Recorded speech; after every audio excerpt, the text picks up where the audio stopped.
Okay. Hopefully you can hear me. Because as of right now, you're getting an entirely different screen. So hopefully you guys can hear me.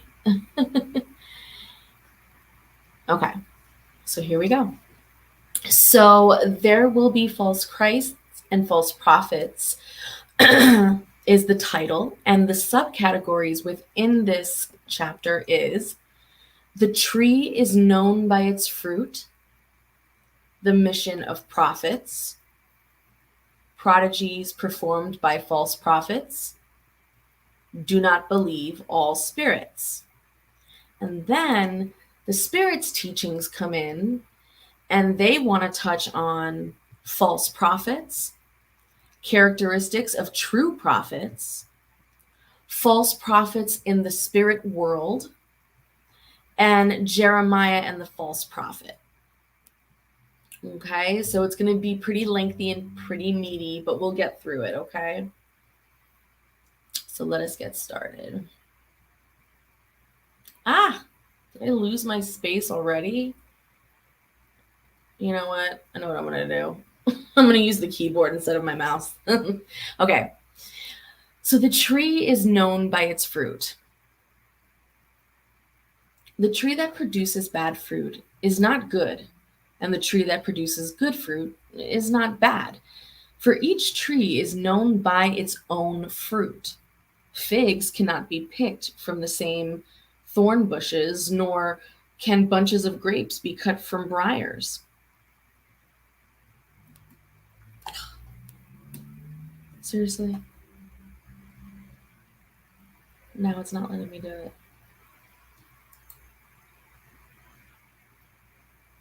it. A good man brings forth good things from the good treasure of his heart, whereas the bad man takes bad things from the treasures of his heart. For the mouth speaks from what fills the heart. Beware of the false prophets who come to you covered in the skins of sheep, but who on the inside are ravenous wolves. You will know them by their fruit. Can grapes be picked from thorn bushes or figs from briars?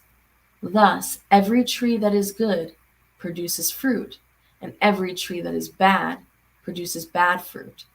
A good tree cannot produce bad fruit, nor can a bad tree produce good fruit. Every tree that does not produce good fruit will be cut down and cast into the fire. Hence, you will know them by their fruit. Take care so that no one deprives you, for many will come in my name saying, I am Christ, and they will deceive many. Many false prophets will appear who will deceive many people. And because iniquity will abound, the charity of many will grow cold. But he who perverses to the end will be saved. Perverses. Listen to me. That's fucked up. Therefore, if someone says to you, the Christ is here or the Christ is there, do not believe him, for false Christs and false prophets will appear and will perform great prodigies and amazing things to the point of deceiving the elect themselves, if possible.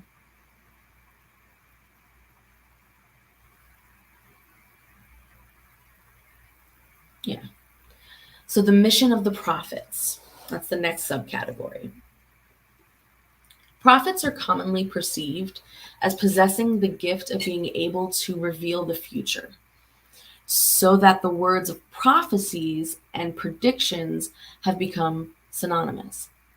However, in its evangelical sense, the word prophet has a broader meaning. It applies to all who have been sent by God with the mission of instructing humankind and revealing hidden things and the mysteries of the spiritual life. Hence, a person can be a prophet without predictions.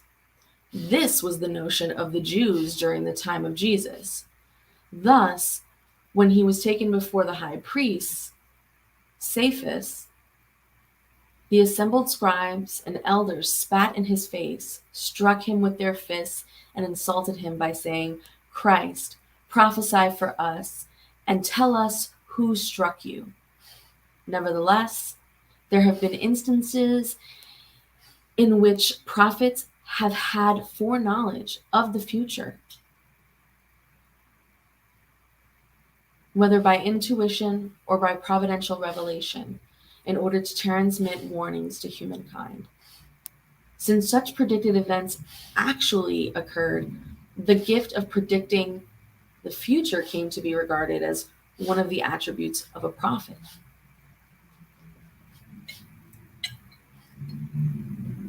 Prodigies performed by false prophets.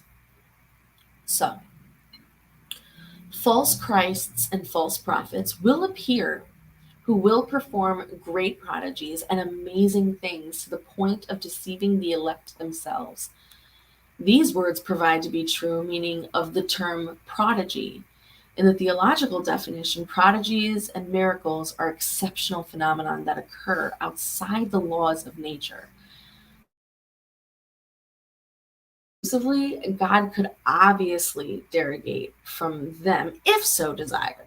However, simple common sense says that God could not have possibly given unevolved and perverse beings a power equal to the divine power, and even less the right to undo what God has done. Jesus could not have consecrated such a principle if, according to the meaning that has been attributed to these two words, the spirit of evil has the power to perform such prodigies to the point that the elect themselves are deceived. The result would be that, being able to do what God does, prodigies and miracles are not the exclusive privilege of those sent by God. Moreover, they would not prove anything performed by saints from the miracles performed by the devil. It is therefore necessary to look for a more rational meaning for these words. To uneducated common folk, every phenomenon with an unknown cause comes across as supernatural, extraordinary, miraculous. Once the cause is known, it is realized that the phenomenon, as extraordinary as it may seem, is nothing other than the application of natural law. In this manner, the circle of supernatural events shrinks to the extent that the circle of scientific knowledge broadens. Let me repeat that, by the way, because that's a very important sentence that I think you should kind of tattoo in your brain, okay? Shit, I lost it. Where'd it go? Okay. The circle of supernatural events shrinks to the extent that the circle of scientific knowledge broadens. Okay. For the advancement of their ambitions, interests, and domination, certain people in all areas have exploited their specialized knowledge in order to give themselves the prestige of a supposedly superhuman power or a supposed divine mission. These are the false Christs and false prophets. The spreading of enlightenment destroys their credibility, and that is why their numbers dwindle to the degree that people become enlightened. The fact that they perform what in the eyes of certain people come across as prodigies is not, therefore, the sign of a divine mission, since it could result from knowledge that anyone may acquire or from special organic faculties that most unworthy persons may possess, as well as the most worthy. True prophets are recognized by more serious, exclusively moral characteristics. Got it? Are we now getting a good, because up to this point that's pretty much what they're just doing. They're just kind of describing what a false prophet is all about. So we're getting all these characteristics down. Let's keep going. Do not believe next subcategory, and they're going to quote 1 John verse 4, line 1.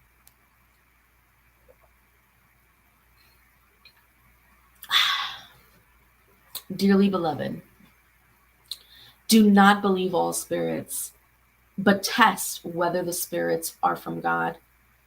For many false prophets have appeared in the world.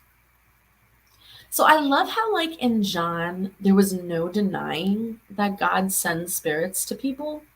Like, I kind of love that, that it is everywhere in the Bible. And people tend to not really pay attention to that piece. Like, angels are kind of given sort of like other this other kind of elevation that almost makes it like, unless they're being spoken to by name, then the assumption is every time we talk about a spirit that God sent, we're just assuming it's an angel. And that's not what he said. Anyway, so spirit phenomenon. Far from giving credibility to false Christs and false prophets, as some people love to say, have much to the contrary come to deal them a final blow. Do not ask Spiritism for prodigies or miracles, since it formally declares that it does not perform them. Just as physics, chemistry, astronomy, and geology have revealed the laws of the physical world, Spiritism has revealed other unknown laws that govern relations between the corporal and the spirit world. And like those of its elder sibling, science, Spiritism's laws are laws of nature. By providing an explanation for a certain order of phenomenon that have been incomprehensible until now. Spiritism is destroying what still remains as the realm of the extraordinary. Consequently, those who would be tempted to exploit such phenomenon for their own profit and to pass themselves off as messiahs of God cannot abuse people's credulity for long and shall soon be unmasked. Moreover, as has been stated, these phenomena per se prove nothing. A mission is proven by its moral effects, which are not given to just anyone to produce. This is one of the results of the development of the Spiritist science. By scrutinizing the cause of certain phenomenon, it lifts the veil on many mysteries. Those who prefer the darkness to the light are the only ones interested in combating it. But the truth is like the sun, it dissipates the densest fog. Spiritism has revealed another category much more dangerous than false Christs and false prophets. It is found not among incarnates, but among discarnates. That of deceiving, hypocritical, proud, and pseudo-learned spirits who have passed from earth to the spirit world and have adorned themselves with venerated names in order to seek, thanks to the mask with which they have covered themselves, to give credence to the most bizarre and absurd ideas. Before mediumistic interactions were known, such spirits exerted their actions in a less ostensive way, through inspiration or through unconscious hearing or speaking mediumship.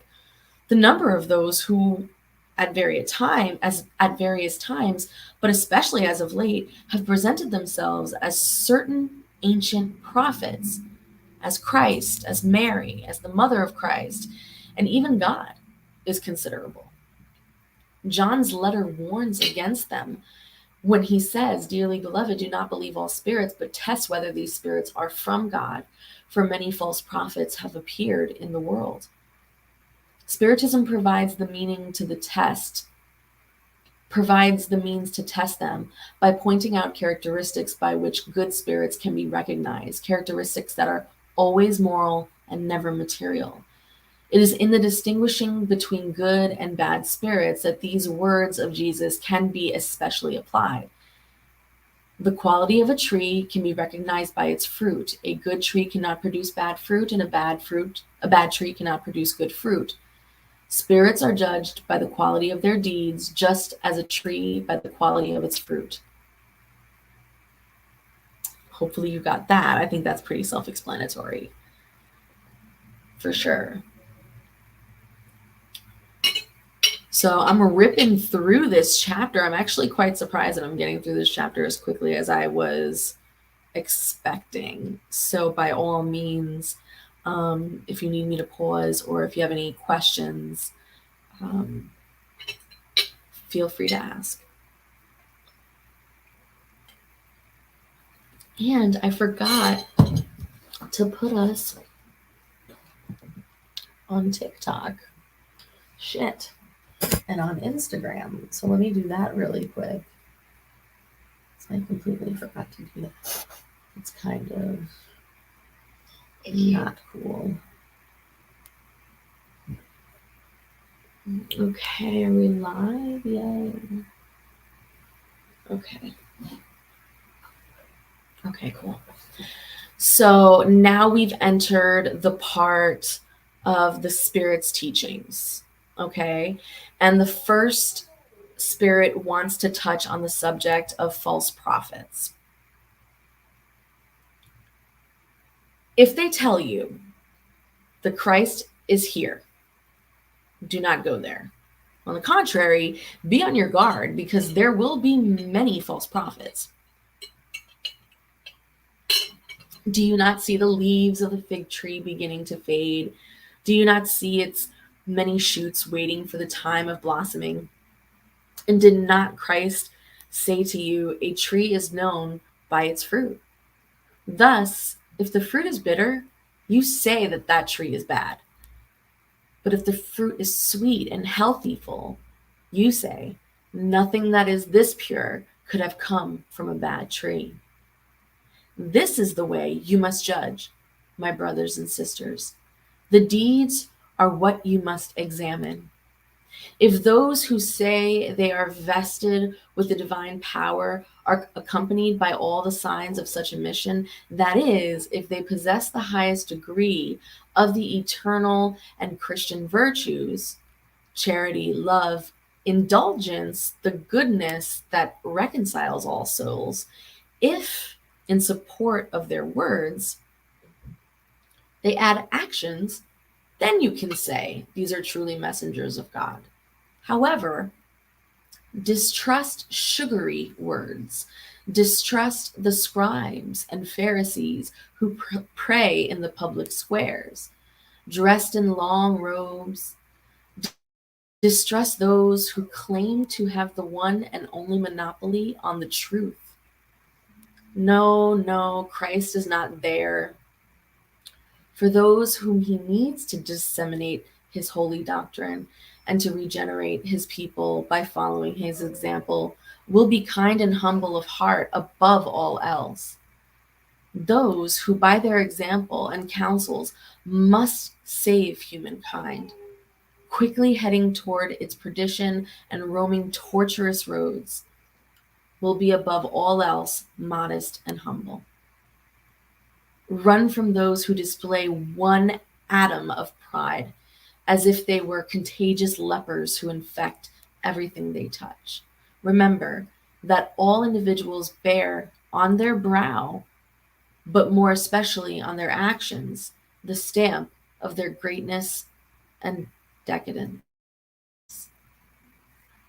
Go forth, therefore, my beloved children. Advance without hesitation, without ulterior motives, along the blessed course you have undertaken. Go forth, always without fear. Courageously distance yourselves from anything that could hinder your progress toward the eternal objective. O travelers, you will be in the darkness and pain of trial for only a little while longer if you allow your hearts to follow that gentle doctrine that has come to reveal to you the eternal laws and to satisfy all the aspirations of your soul regarding the unknown. Right now, you can give embodiment to those fleeting sylphs you have seen in your dreams, and which, being ephemeral, you can only enchant your spirit without saying anything to your heart. Now, my dear ones, death has disappeared, giving away to the radiant angel you have become and come to know, the angel of rencounter and reunion. Now, you who have well fulfilled the task imposed by the Creator, You have nothing more to fear of his justice, for he is a father and always forgives his wayward children who clamor for mercy. Therefore, press on. Advance without ceasing. Let your banner be progress, continual progress in all things, until you finally arrive at the happy destination where all those who have preceded you await. And that was said by the spirit of Louise in Bordeaux in 1861. Now here's where I still, this is again where Spiritism still kind of took a little too much of spiritualism into this whole framework. Because I still have a very hard time believing.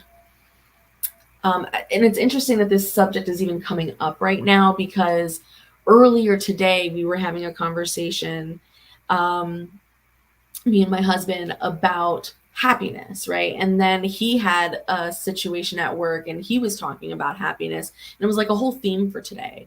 But here, the situation that I tend to be confronted with a lot in Christian and Catholic spiritualities is this idea that happiness, this idea that there's a destination, there's like an end point, there's like a final line, there's, you know what I mean? And when you get there, then you'll be happy. When you get there, then you will have heaven. When you get there, then you will see your spirits and blah, blah, blah.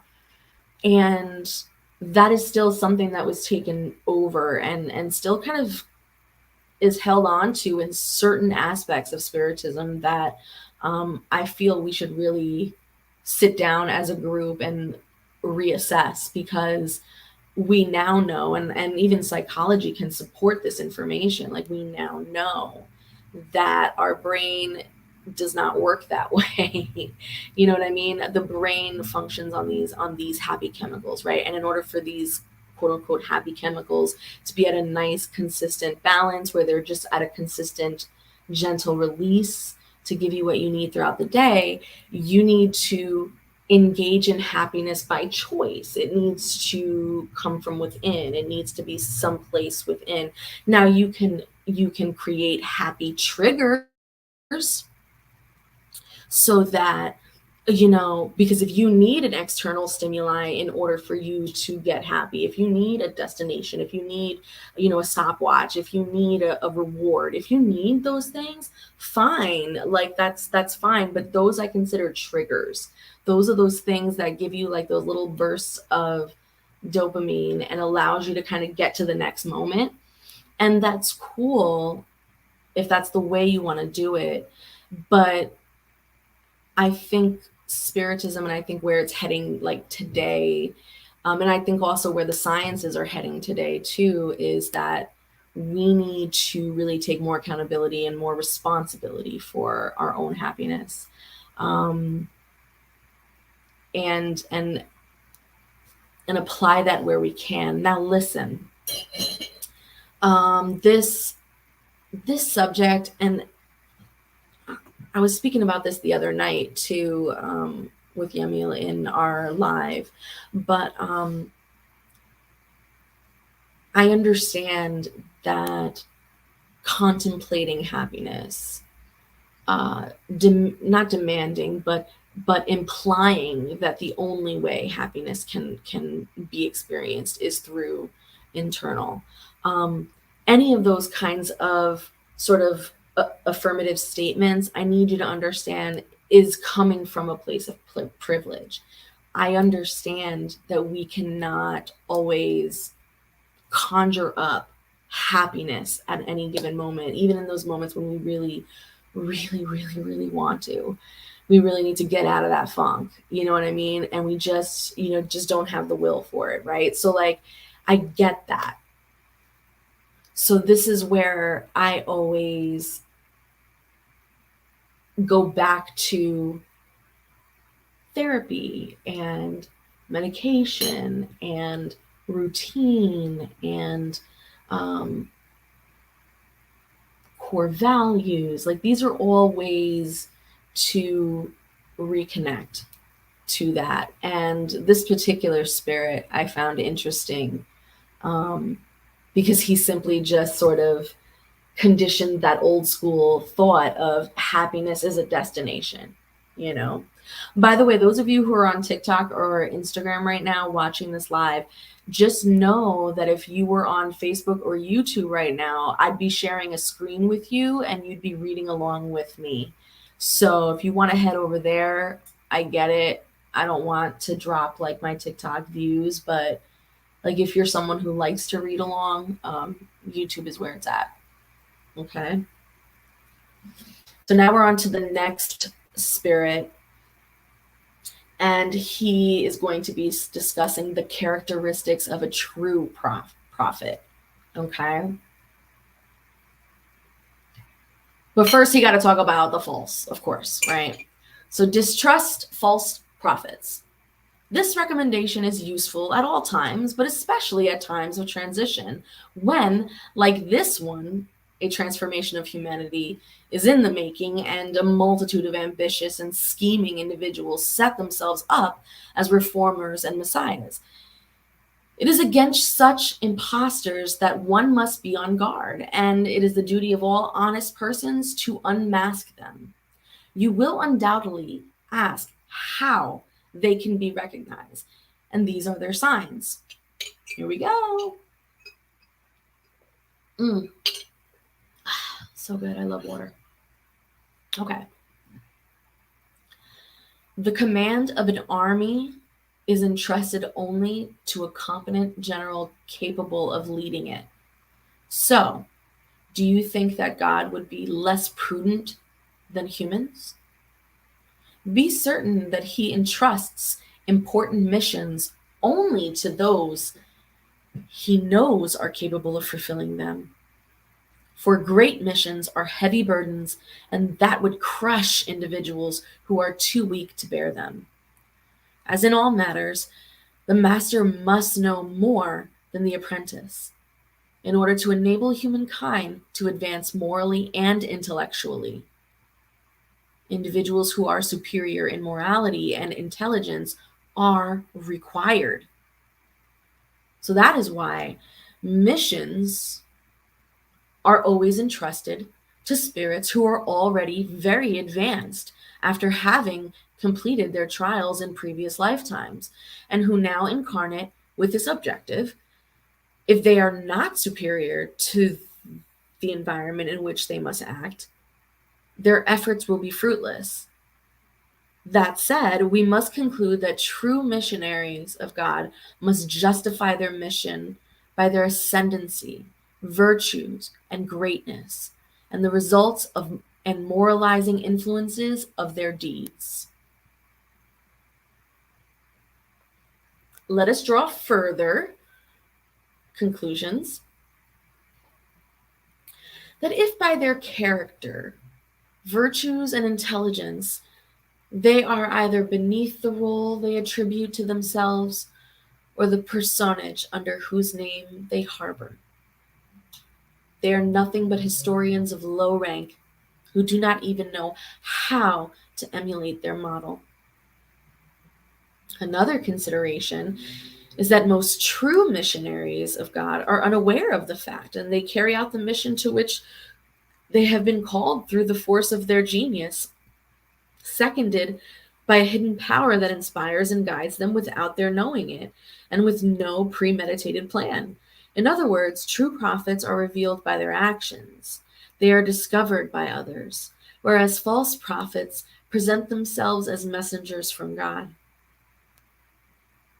The former are humble and modest, and the latter are proud and full of themselves. They speak with arrogance, and like all deceitful persons, always seem fearful of not being believed. We have seen some impostors passing themselves off as apostles of Christ, and others as Christ himself. And what is shameful for humankind is that they have found people gullible enough to believe such turpitudes. Nevertheless, one very simple consideration should open the eyes of the most blind, which is, if Christ were to reincarnate on the earth, He would come with all his power and all his virtues, unless we were to believe that he had degenerated, which would be absurd. Now, in the same way that if one of God's attributes were taken away, you would no longer have a God. One of Christ's virtues were taken away, you would no longer have Christ. Do those who present themselves as Christ possess all his virtues? That is the question. Observe them, scrutinize their ideas, their actions, and you will realize, more than anything else, they lack the distinctive qualities of Christ: humility and charity, whereas they do possess what he did not: greed and pride. Moreover, notice that at this very moment, there are many supposed Christs in various countries, just as there are many supposed Elijahs, St. John's, or St. Peter's, and that obviously they cannot be authentic. Not all of them. You can be certain that they are individuals who are exploiting the credulity of others and who find it comfortable to live at the expense of those who listen to them. Therefore, distrust false prophets, especially during a time of renewal, because many impostors will say they are messengers from God, they provide themselves with vain satisfaction while on the earth, but a terrible justice awaits them. You can be sure of that. And that was said by Erastus in Paris in 1862. Okay. So we have another spirit who wants to talk about the false prophets in the spirit world. Woo! And they just roasting these dudes tonight. Here we go. So false prophets are not found only among incarnates. They're also, in much larger numbers, found among proud spirits who, under false appearance of love and charity, sow disunion and retard the work of humankind's emancipation, obstructing it with their absurd theories which they make their mediums believe, and to better fascinate those they want to exploit and to give more weight to their theories. They unscrupulously adorn themselves with names that people do not pronounce except with respect. These are the spirits who sow the seeds of antagonism among groups, who compel them to isolate themselves and to look at each other with suspicion. This alone should be enough to unmask them, because by acting in such a manner, they themselves offer the most categorical denial of who they claim to be. Blind are those persons, therefore, who allow themselves to fall into such blatant traps. However, there are many other means for recognizing them. Spirits of the order to which they say they belong must not only be very good, but immensely rational as well. So then, pass their theories through the sieve of reason and common sense, and you will see what remains of them. You will agree with me that every time a spirit indicates as a remedy for the ills of humankind, or as a means of achieving its transformation, utopian and impractical things or childish, ridiculous measures, or when it formulates a theory contradicted by the most basic notions of science, it can only be an ignorant and deceitful spirit. On the other hand, you can be sure that if certain individuals do not always appreciate the truth, it is always appreciated by good senses of the masses, which is one or more criterion. If two principles contradict each other, you will have the measure of their intrinsic worth by seeking out which one enjoys greater significance and more sympathy.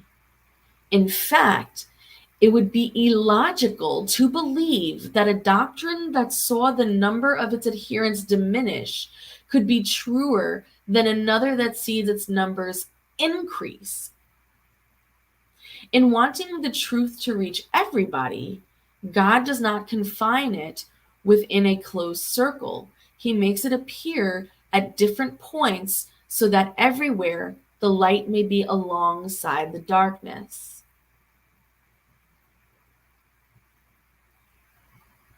That's interesting.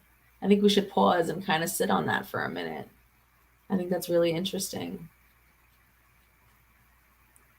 So this spirit is basically challenging this idea that religions or a God that can prove his continued worship and existence since the beginning of man to the present, unbroken and unchained and uninterrupted, then that is the truer religion. And that if these, and that it's better to seek out those religions that have been attacked and survived.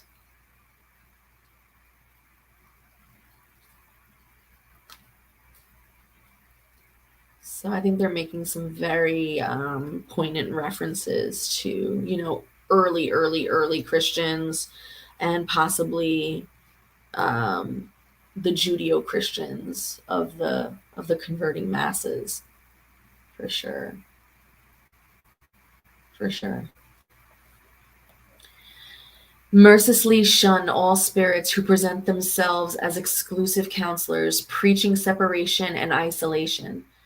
They are nearly always vain and mediocre spirits who tend to impose themselves on weak and credulous individuals, lavishing exaggerated praise on them in order to fascinate them and keep them under their domination. They are usually spirits eager for power and who, as public or private despots during their lifetime, once more want to have victims to tyrannize after their death. Oof. In general, distrust communications that entail a mystical or odd character, or that prescribe rituals and bizarre actions. There is always a legitimate motive for suspicion in such cases. On the other hand, you may be sure that whenever a truth must be revealed to humankind, it is, so to speak, communicated instantaneously to all serious groups that have serious mediums, and not to this or that group to the exclusion of all others. No one is a perfect medium if obsessed, and there is manifest obsession whenever a medium is apt to receive communications from only one particular spirit, no matter how high it tries to place itself. Consequently, all mediums or groups who believe themselves to be privileged by communications, only they can receive, as well as being subjected to practices that emphasize superstition, undoubtedly are under the influence of a well-characterized obsession, especially when the dominating spirit adorns itself with a name that every spirit and incarnate should honor and respect instead of grossly misuse. It is incontestable that by submitting, is that who that? Oh, I can't take that right now. Hold on one second, you guys. There we go. Sorry about that. It is incontestable that by submitting all the facts and communications from spirits to the crucible of reason and logic, that it will be easy to reject absurdity and error. One medium can be fascinated and one group deluded.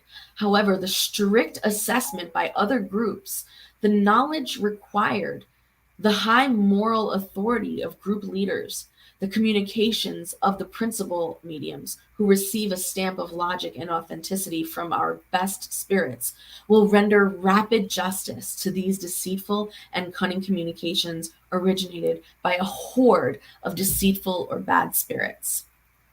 That was once again spoken by Erastus. He is a disciple of St. Paul, and this was said in Paris in 1862. Mm-mm-mm. So now the next subject, mm,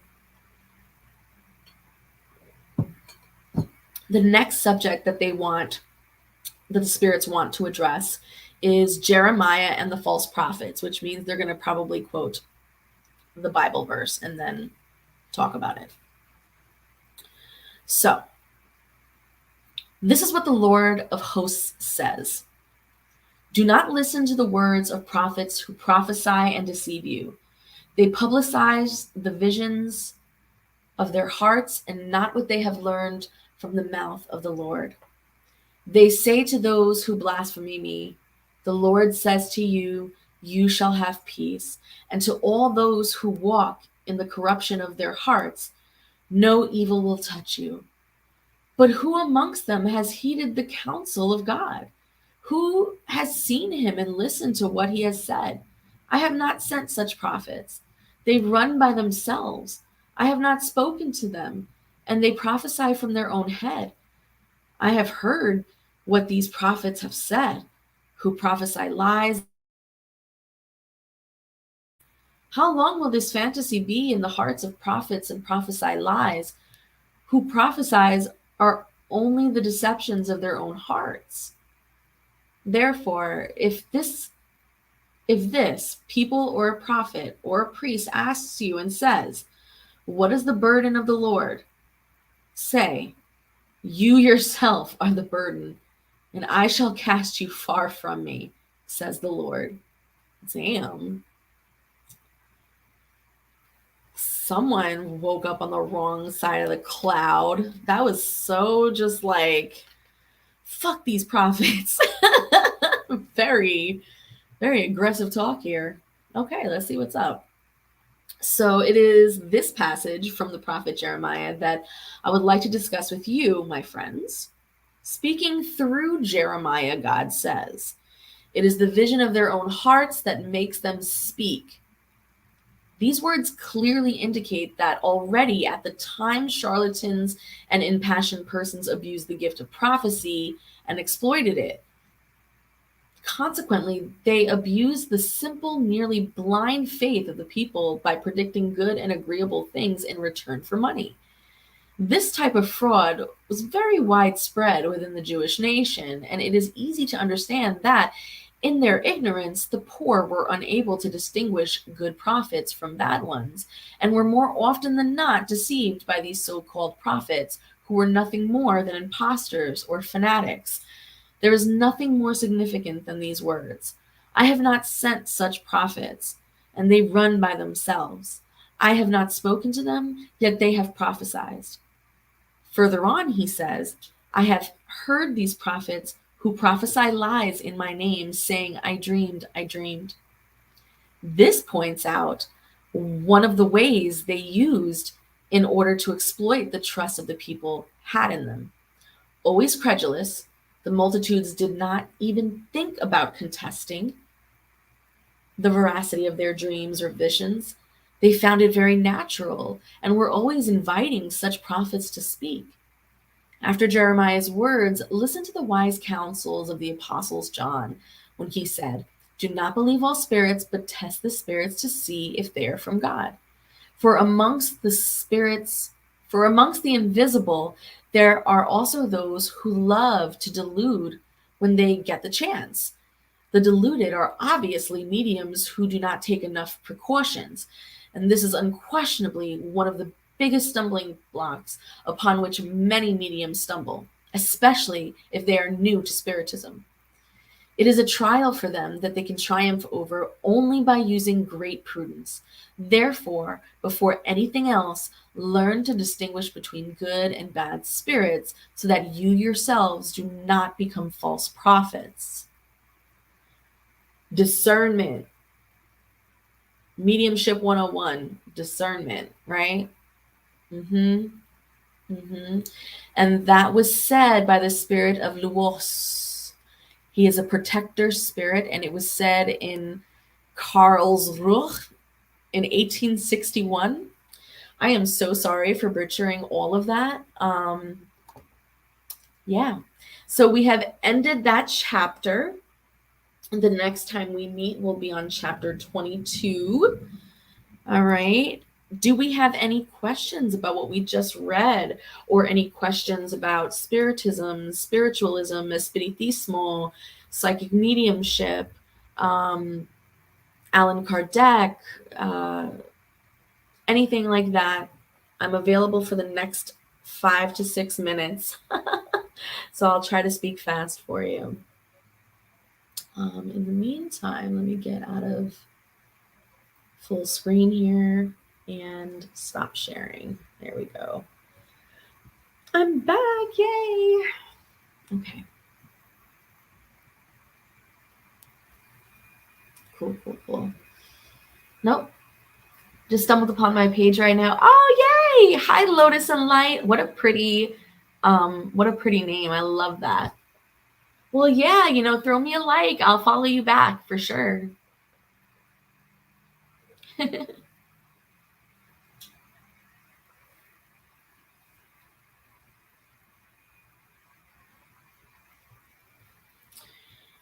So Lotus and Light. That's a great question. Thank you for asking that. So, she would like to know, how do you properly protect yourself when doing mediumship? So mediumship is very much, and I love to say this with confidence, because channeling is not the same as it's not really the same as mediumship, in my opinion. And channeling is you can do much simpler forms of protection for yourself, and honestly, not even. But mediumship, I feel, takes a lot more preparation work, in my opinion, from my tradition and how I do things. Because for me, you're channeling the dead, you're working with the dead, and you could be mounting very serious spirits. And you are not only holding space for others, you are also ensuring that that space is protected for yourself and for others. And everyone is doing this when we gather. So these are all things that, like, a medium must be proficient in when they're in these spaces, and even when they're by themselves. If you cast a circle around you of salt, or if you meditate and do like a bubble of white light, whatever you do, it's a literal mental intention, right, that you have to like hold the entire time. And I think it's really important to know that, because mediumship requires a melting of these boundaries of worlds where spirits can be vulnerable with each other, it requires a hell of a lot more mental intentions that you're holding on to at the same time. So for me, I think it's really important to always have something on you that is constantly, it's almost like a vacuum that's just constantly going, that just sort of sucks up all the crap that's around you at all times, like within your immediate area.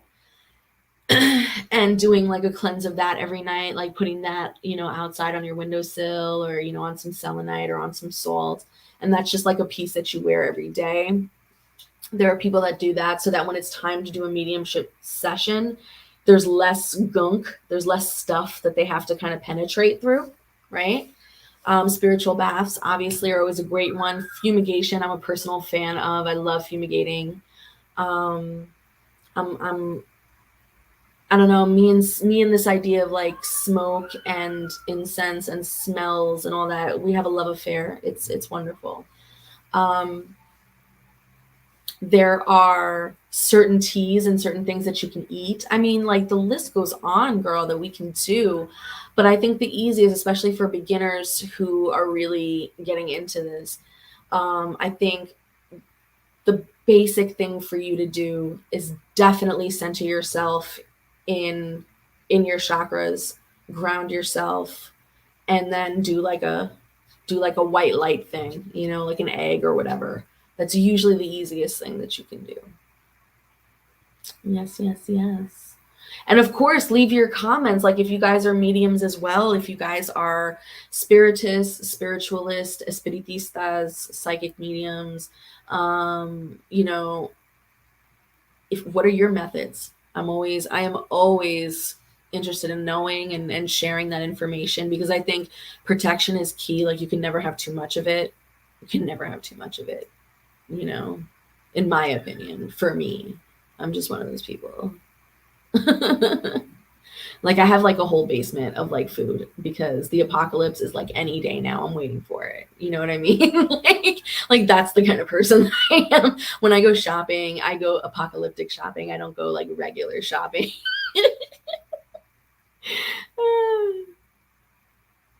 Oh, you started but stopped. Okay. And I mean, you don't have to share why you stopped, but you know, so then what brought you to a live like mine, and you know, are you at least still open to having those conversations? Because you know you're here, so it's nice, you know, like hello. um but yeah, you don't have to share why you stopped, but you know, whatever your decisions were, I support it fully. And but it's always good to just like ask yourself, so what brought me here, right? You never know. Okay, you guys, I love everything spiritual. Girl, me too. Me too. Give me all the things. Give me all the things.